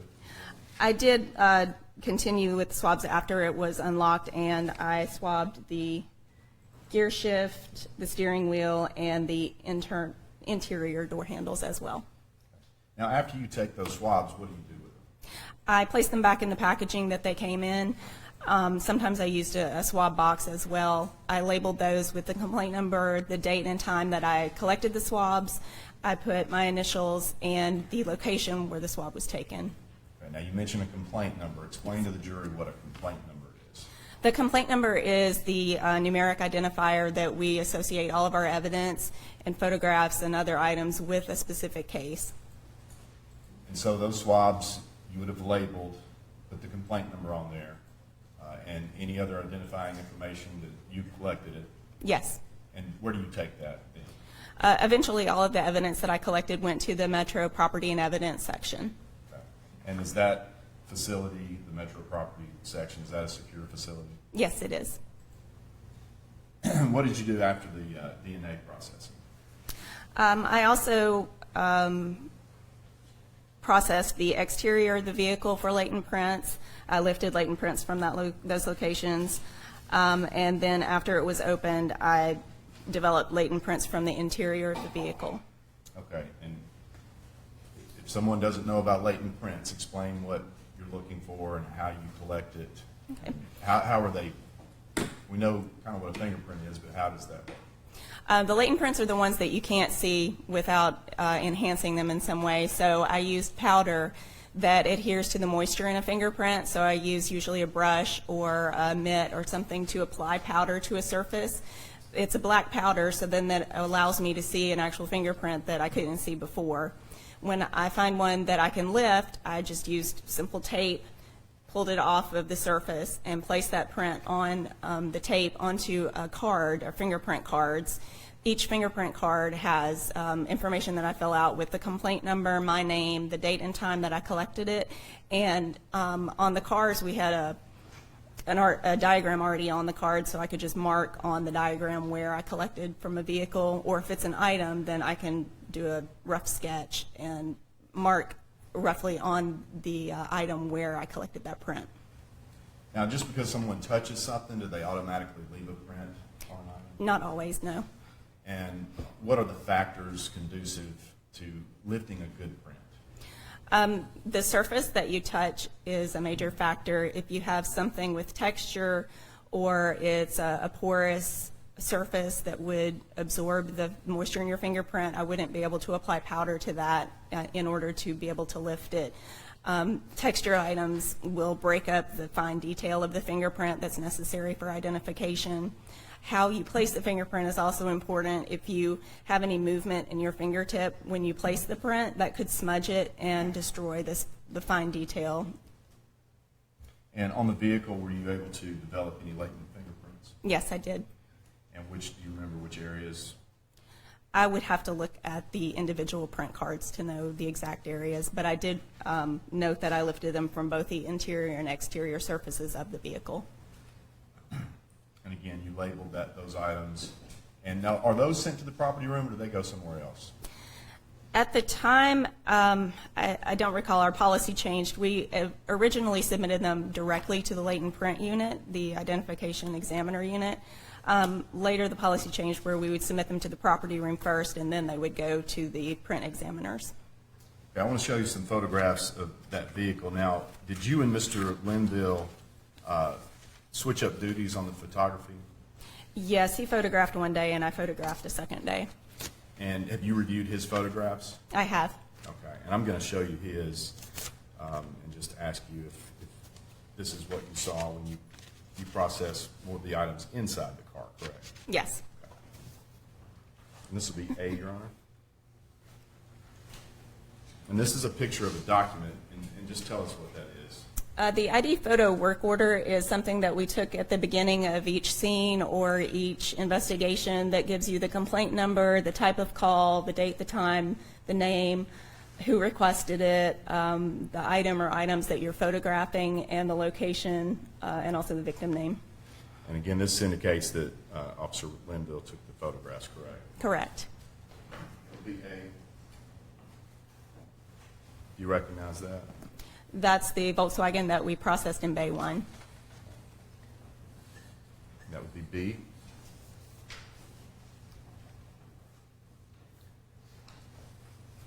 If you could look at this closely, I know you weren't there when this photo was taken, but what does that appear to be?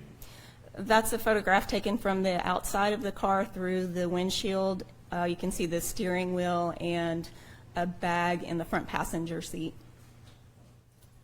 And what would be the reason for taking a picture from the outside of the vehicle in through the window like that? I believe he took these before it was unlocked, so he did pictures around the exterior of the vehicle and then through the windows to show what was inside. And that would be before it was unlocked? Yes. That would be C, Your Honor. This would be D. What is That's that? a photograph of the front driver's side door after it was opened.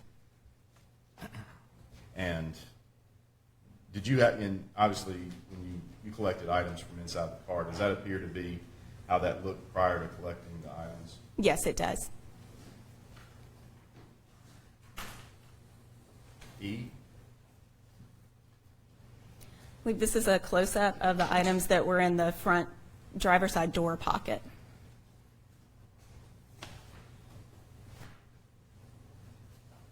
F? That is a photograph from outside the vehicle showing the front driver's side area compartment.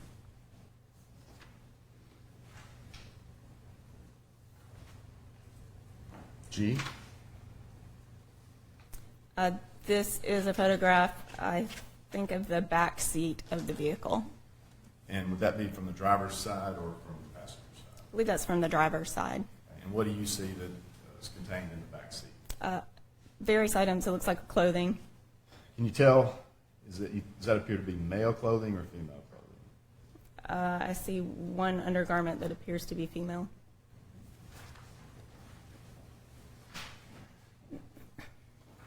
H? This is a photograph with the front passenger side door opened. And there are some items in the floorboard? Yes. And can you see what's on the seat in that picture? It's a small handbag.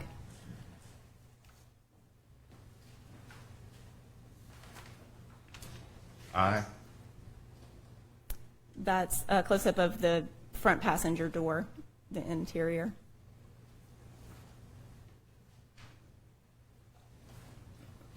J? That's the door pocket on the front passenger side door.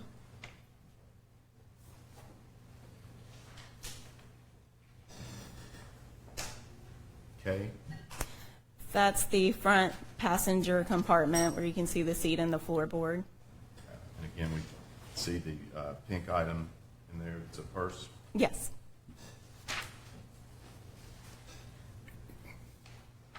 That was K. This would be L. This is the back seat. Looks like it's taken from the passenger side of the vehicle. So the photo's taken from the passenger side, but is it, you know what it's, is that clothing on the driver's side or the passenger side? I believe that's the back seat, so it's, there was no barrier between those seats, so it could be either side or both.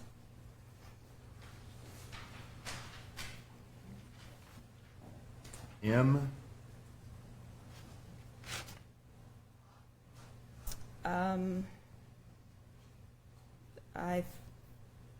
I'm not sure which seat that is. Okay, but can you tell whether it's the front or the back? I believe it's the front, but I'm not positive. Okay.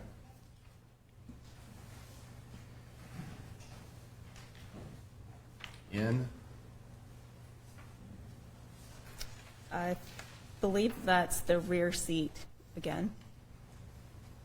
And can you see a seat, what appears to be maybe a seat belt? Yes.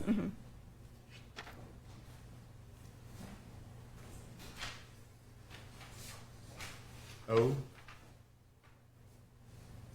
Okay, that is the rear passenger side seat. I'd like to make that the next collective exhibit, Your Honor.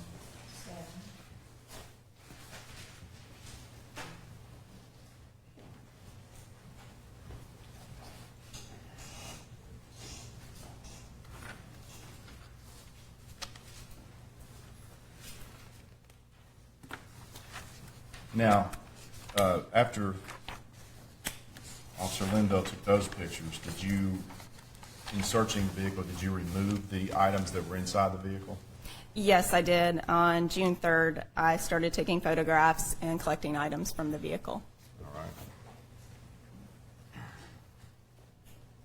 What's that? That's my ID photo work order with the date and time that I began my photographs, the type of call, complaint number, victim, address. Photos were taken of evidence, and the section requested with the officer requesting and my name.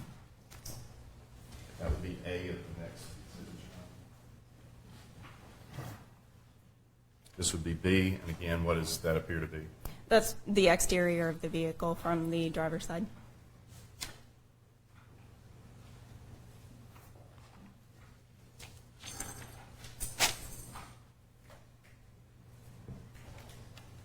And can you make out the writing that's on that? Yes, these are the items that I collected or removed from the front passenger seat and floorboard area of the vehicle. Now, it appears that there's looks like a large piece of paper underneath those items. It's standard, you get the items out, and you place them on a sheet like that? Yes, I placed them on just some craft paper to protect the items from anything on our floor and vice versa. Okay. And again, you see the pink purse there? Yes. And did you book the purse into the property room? Did you collect that? Yes, I did collect the purse. That would be C, Your Honor. This will be D. That is a close-up of the brown paper sack that was in the front passenger floorboard. Can you make out what's in that sack? You can see there's a toothbrush and there is also a cell phone in there.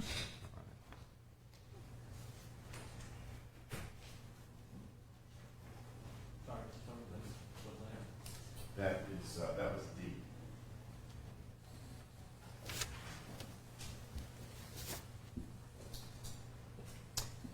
And tell me if I'm correct on this, once you lay out all these items, do you take pictures? I'm assuming you can't take a picture of the entire section that you laid out, at least for the picture to be worth anything. So do you take it in sections? Yes, I wanted to just get a close-up photo of other items in the section that I had removed from the vehicle. Okay.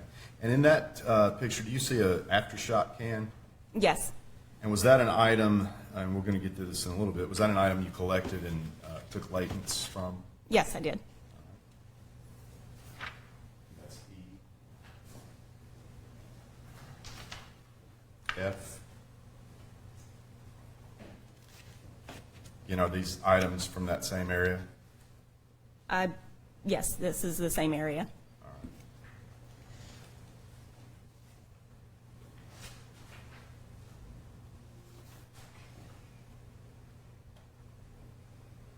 And I'm assuming, do you take these pictures moving from left to right from the? Yes, on this time I went from right to left, actually, to show the various items that were taken from that section of the vehicle. And in this photograph, can you list some of the items you see? There were drink bottles, there were cigarette packets, there's some small energy bottle or energy drink bottles. That was G. This is H.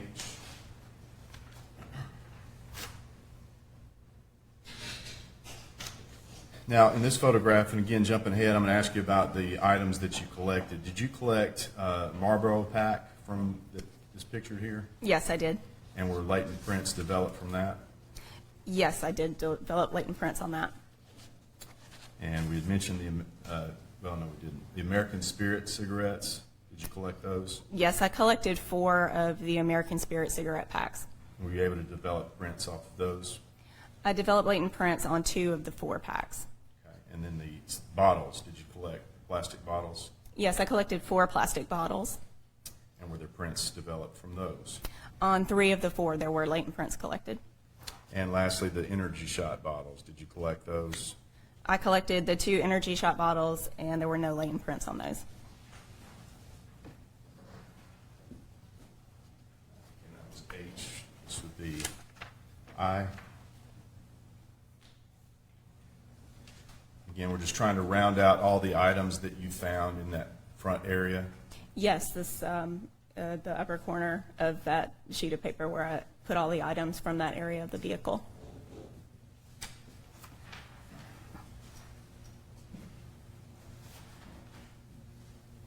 And what does this photo depict? This was where I put the item from the center console. Okay. And that's J. This would be K. There was a drink cup and a jar inside it that was from the center console of the vehicle. L. These were the items in the rear passenger seat and floorboard of the vehicle. And what is the item, would be your left, what is that item? It appeared to be like a dog crate with some sort of fabric inside it. All right, and then the items to the right of that? I believe that was clothing. And that was found in the rear passenger seat floorboard? Yes, correct. The rear passenger seat And floorboard, yes. M. These were items that I collected or removed from the rear driver's seat and floorboard. And what's pictured in that photograph as well? You can see one receipt there.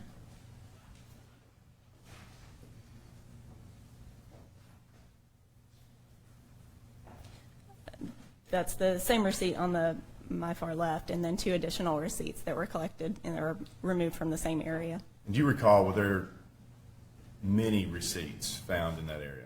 Yes, there were. And did you take pictures of all those? I did. That would be N, Your Honor. And can you tell me what you see in this photograph? These are more of the items taken from the rear driver's side seat and floorboard. Now, let's try to identify some of these, and kind of in the middle of the photo, what do you see at the top middle? That's a cosmetics packet. Got it. Would I be accurate if I just said that generally looks like female makeup? Yes. Okay, and then underneath that, what is that? There's a deodorant and then a cigarette lighter and bottle. I'm not sure what that is, called Funky Monkey. Okay, and to the right of that? There are a few different shoes. That was O. This would be P. These are more the items taken from that same area, the rear driver's side seat and floorboard.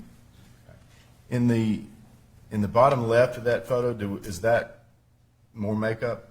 Yes, it is. All right, and we see more, looks like more pairs of shoes, or maybe a single shoe of a pair. Yes, Okay, and then more clothing to the right. that's correct.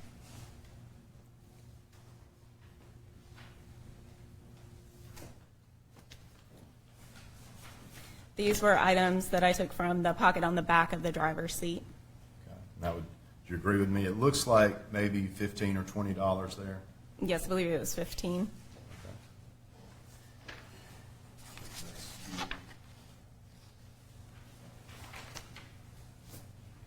This would be R. These were items that I took from under the front driver's seat. And again, we've already talked about multiple receipts, but these are actually receipts that are found under another seat. Correct? Yes, different location from the others that we've seen.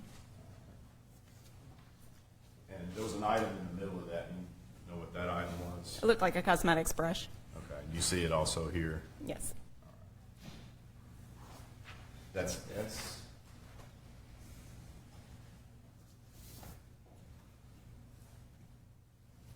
All right. Tell me what we found here. These were items taken from the front driver door pocket.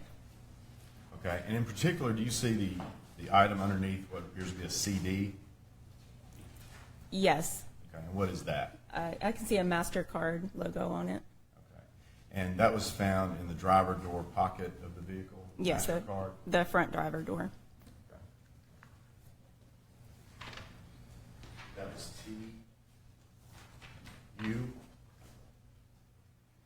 This is the coach purse that was on the front passenger seat. Okay, and did you open that purse up and take the items out of it? Yes, I did. All right. This is B. These were some of the items that were inside that coach purse. Okay, and again, kind of looking at the first left-hand column at the bottom, what does that appear to be? A Tennessee driver's license for Nicole Burgess. And to the top of that, is that a vial of perfume? That's what it looks like, yes. Okay.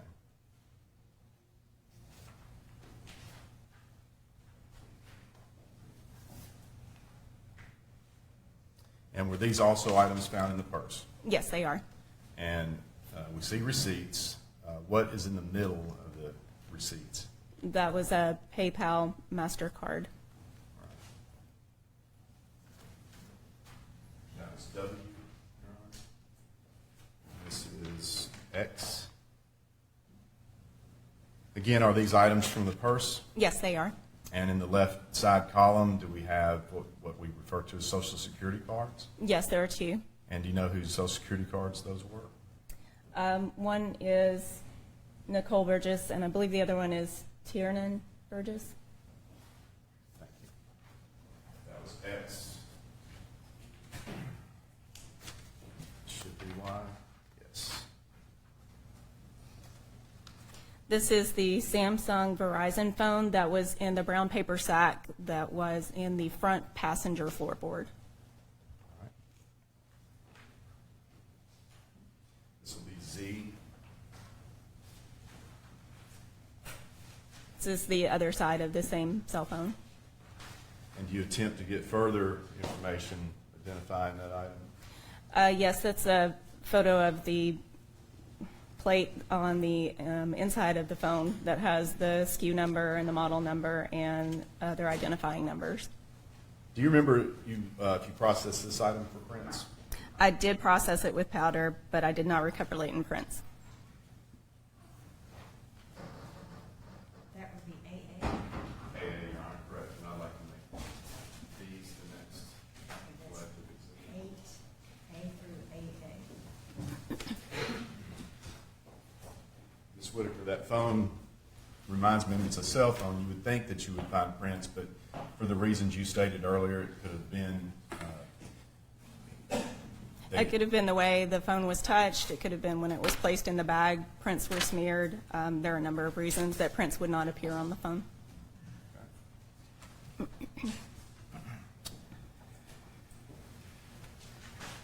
hand you an item and ask you if you can identify this.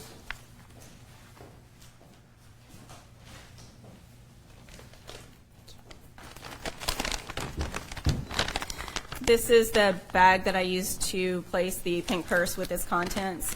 On items that I collected, they were placed in another package with the complaint number, the type of call, the location where I collected it, the date and the time of collection, and my name. I also seal all of these items with tape. There's a number of tape on here, but I believe the top one is mine, the blue. Okay, and I would ask you to open that package, please.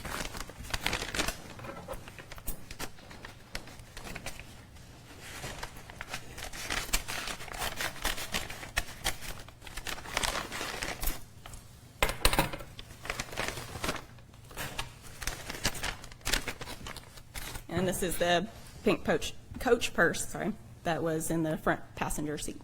All right, and I would ask you to open that, and what I'd like for you to do is see if you can retrieve the driver's license and the Social Security cards and any credit card.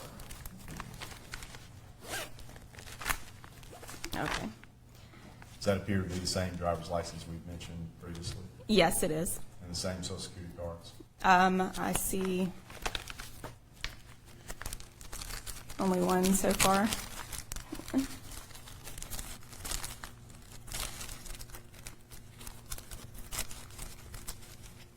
The one for Nicole Burgess is here.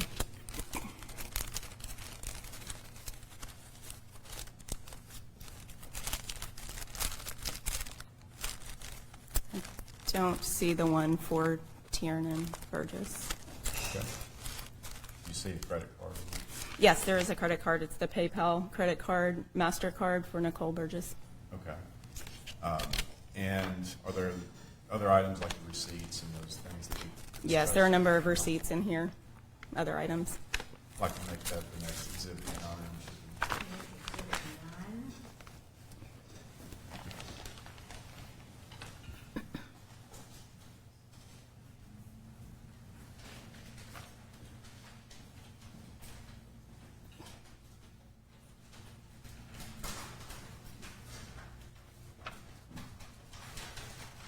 Now, did you also receive a request to process a 1998 Mazda Protege? Yes, I did. Okay, and do you know who made that request?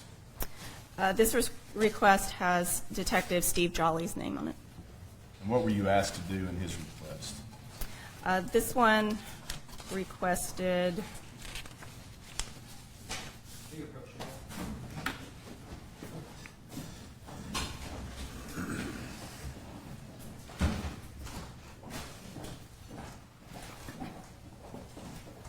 get some water out of my bag. I have some. Right here. Yes, please.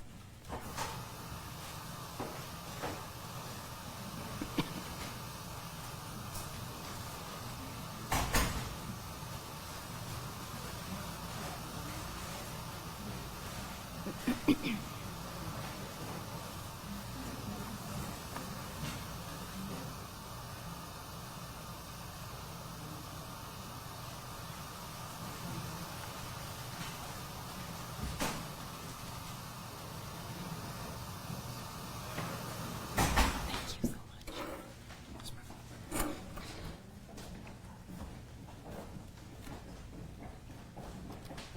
I think it's probably time for our afternoon break and stretch, so if you'll just step out and do not discuss the case in your own opinion when you're looking for your chair.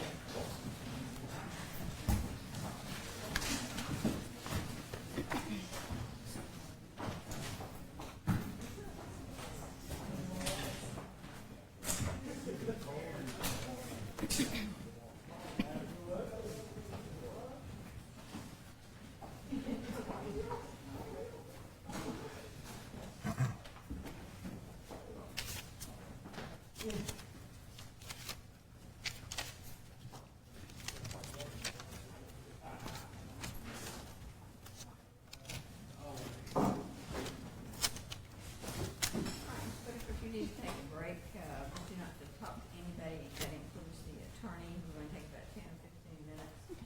All right, so Jill, can you give me some idea about how long it's going to take, what all you're going to put into her? Yes, Your Honor, we're going to talk about the Mazda car, which is Mr. Cannon's car. We're going to go through kind of the same process with it that we did with that car. And Officer Linville will come in and talk about his part of that after that. No, okay. I was just wondering about how much, I mean, do we have as many pictures with the Mazda as we did with that? It's a Okay. little more complicated on the Mazda. It's a little more complicated, you said? Oh, okay. More pictures? Yes. Okay, all right. Well, okay. I thought we had it in exhibit. All right, well, about 10 or 15 minutes, just smoke break, stretch break, temperature. I need to get some more exhibit stickers, because they told me to. I got a whole pack, but I need new ones. Is Toya redoing the docket tomorrow? Yeah, I've been doing that too. I've been sending that. Okay. To every. I've used it. What? I said everything. Now I'm sending a note out to them. Okay. And, I just need to get a vote. But the only thing is, I have to enter,